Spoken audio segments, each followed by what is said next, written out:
When we talk about the Word of God, it is not sufficient to mention it, to refer to the odd verses in it. But if we are going to make reality into these two claims made by this psalm about the Word, we have to do more than have a passing acquaintance. We have to be prepared to devote, diligently pursue, and expose ourselves fully to what is written in the Word. And I want to make a case with you today, brothers and sisters, for the Word of God to take center stage again in our lives personally, in our church collectively, in our community and in our nation.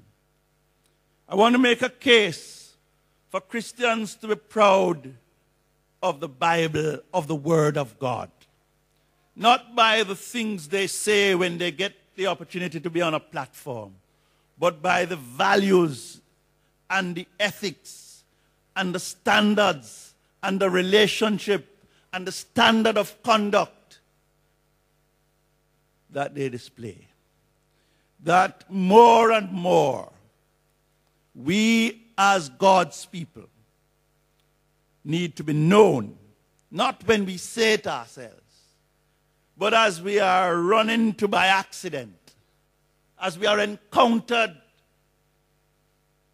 in the places of life, to be people of the Word of God. And I want to make a case from these two verses. Let me say three things. The first is that the Word is something to treasure. Something to treasure. Our country has come to be marked week after week or month after month by acts of barbarism. Every week you think you've heard the worst one, it is succeeded by the next week. So we started to cry about the 70 people in Tivoli, only to be succeeded by Old Buckfield in St. Anne. And when we start to weep about Old Buckfield, only to be overtaken by Tredegar Park. What is wrong with us? There seems to be a power of evil that has taken over the lives and the consciousness of huge sections of our population. They have things in their heart that frighten and terrify us. And we must ask ourselves, how did these things get there? And we must ask ourselves, more particularly, what can replace these things that people have in their heart that lead them to do such wrong to their fellow human beings? And it seemed to me that the psalmist from long ago is echoing a sentiment that says there is something to put in your heart that can make you better. And that is the Word of God. Thy word have I hid in my heart, that I might not sin against it. Something to treasure. And all of us have stuff to treasure in our bottom drawer. Usually they cost money that embarrass us to say what the price is. This is for free. This is for free. Now when the psalmist talks about hiding in our hearts, he wasn't only talking about something that grabs you spontaneously. And, you know, it's just there, you read a little line and it just lingers in your mind and it inspires you for a week, perhaps a month, perhaps even a year, perhaps a decade. The psalmist has a little bit more than that in his mind. You know, the first psalm is the basic psalm. It sets the world into two kinds of people. He says, blessed is a man who does not walk in the counsel of the ungodly, does not stand in the way of sinners, does not sit in the seat of the scornful.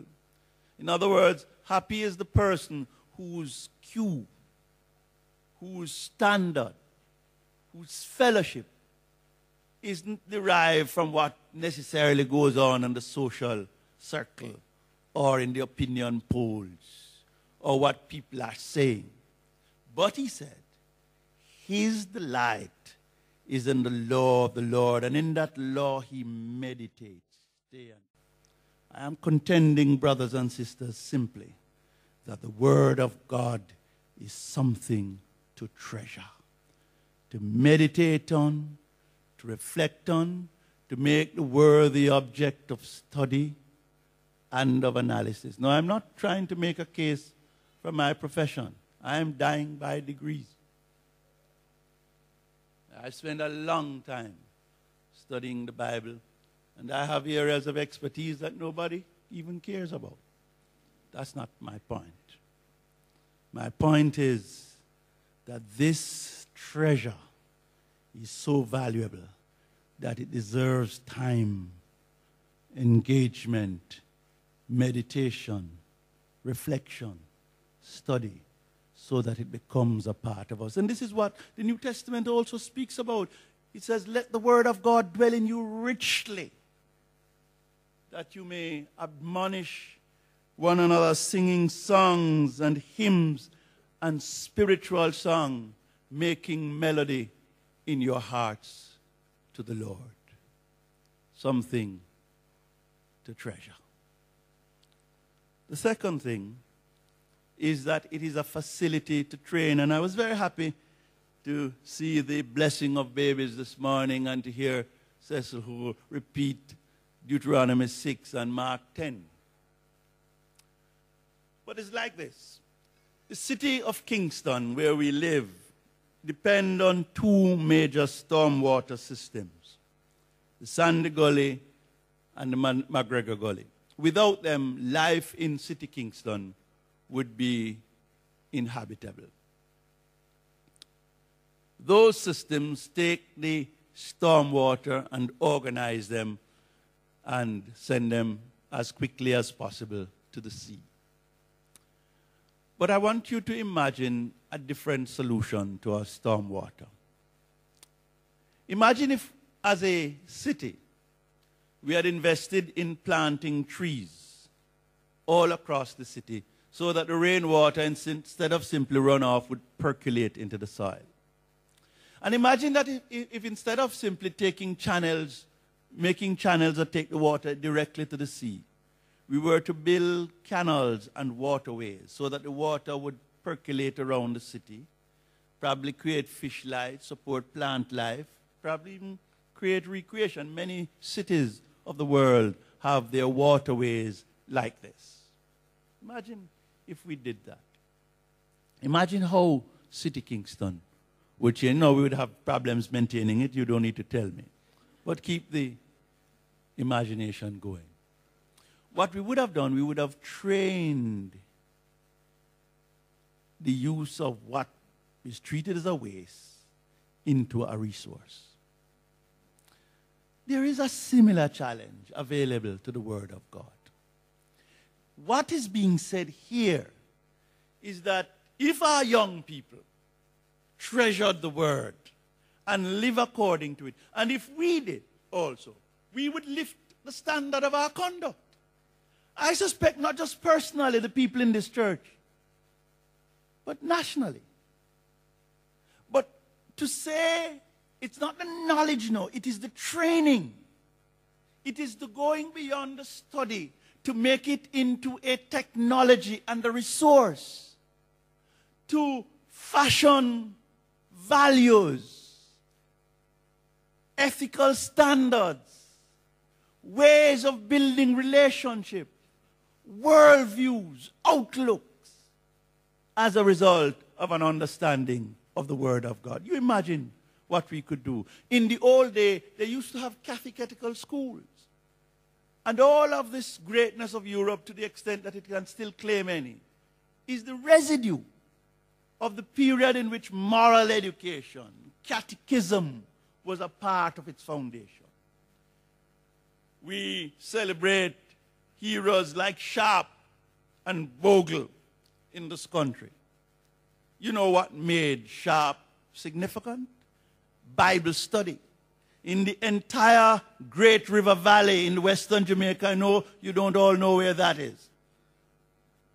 Montego Bay, well, Falmouth going west. Sharp, who was a deacon at Birchell Baptist Church, had these Bible class and prayer meetings.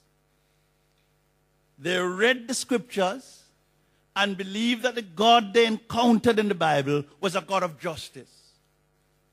And having read that, they refused to accept slavery as a way of life. And you know the problem is that Sharp also could read the newspaper. And he saw the arguments in Britain and thought that slavery was already abolished in 1831. And he insisted that after Christmas Day, 1831, they wouldn't go back to work. And that's what came known as the rebellion. But the important thing is that that arose out of an understanding. And what led to the burning of the plantations was that when the planters started to force the workers, they rejected it. But the point of influence, the influence had spread over the entire 200 farms in the Great River Valley. It was their Bible study and the prayer meeting that was the key. Suppose we could infuse this nation with a consciousness of the righteousness of God, of right standards, and it could percolate across the length and breadth of this country.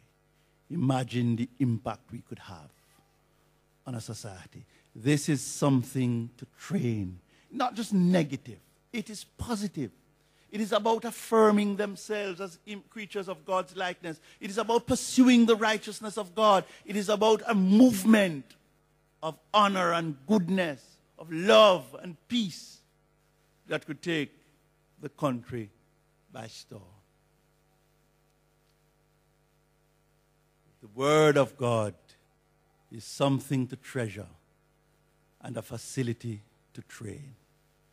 Train up children, challenging our young people, ordering their steps, guiding their decisions, clarifying their options, making the way clearer for them.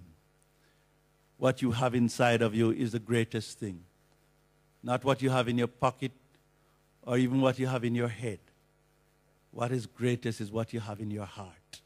And when you put the Word in your heart and it flows through your vein, you make choices, you take actions on the basis of that Word. It is something to treasure. It is a facility